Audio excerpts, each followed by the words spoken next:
వచ్చి మేము గోల్డ్ మా హస్బెండ్ చేతికి ఇచ్చున్నాము లోపల పెట్టమని చెప్పేసి. నేను స్కూల్లో పని చేస్తాను అనమాట టీచర్గా. రాత్రి నేను వచ్చేసరికి లేట్ అయింది, 8:30 అట్లా అయింది. సో మా హస్బెండ్ వేరే చోటికి బోర్ వేయడానికి అని చెప్పి వెళ్ళారు.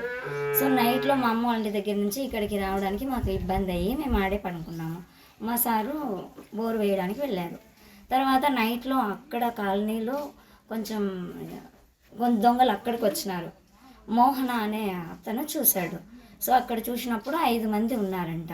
సో అబ్బాయి వాళ్ళ అన్నకి అదే లైన్లోనే ఉన్నారు, వాళ్ళ అన్న వాళ్ళు కూడా ఆ లైన్లో. ఆ అబ్బాయి వాళ్ళని వెంబడించినారు. అప్పుడు వాళ్ళు అట్లా వెళ్ళిపోయినారంట సార్. అంతకు ముందే నేనేం చేసినానంటే అక్కడ పడ్డారని చెప్పి భయంతో నాకేమి మా హస్బెండ్ రాలేదు కదా ఇంకా అని చెప్పి నేను మా హస్బెండ్కి ఫోన్ చేశాను అనమాట. గోల్డ్ ఎంత మాత్రం ఉందమ్మా?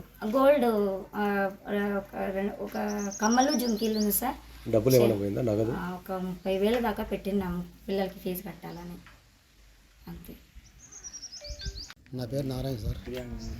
కాబట్టి రాత్రి 3 గంటల కాడ ఇట్లా మా ఇంట్లో 30,000 లెక్క పోయింది. తర్వాత వచ్చి గొలుసులు అవన్నీ ఒక 6 తులం పోయింటాయి. కమ్మలు 2 జతల కమ్మలు పోయినాయి సార్. చరిత్ర సృష్టించినోడు ఇప్పుడు ఆ చరిత్రని తిరగరాయబోతున్నాడు. అబద్ధాల గోడల్ని బద్దలు కొట్టి నిజాలను రాగా మీ ముందుంచబోతున్నాడు. నిజమైన వార్తల కోసం వెంటనే డౌన్లోడ్ చేసుకోండి రా యాప్ని.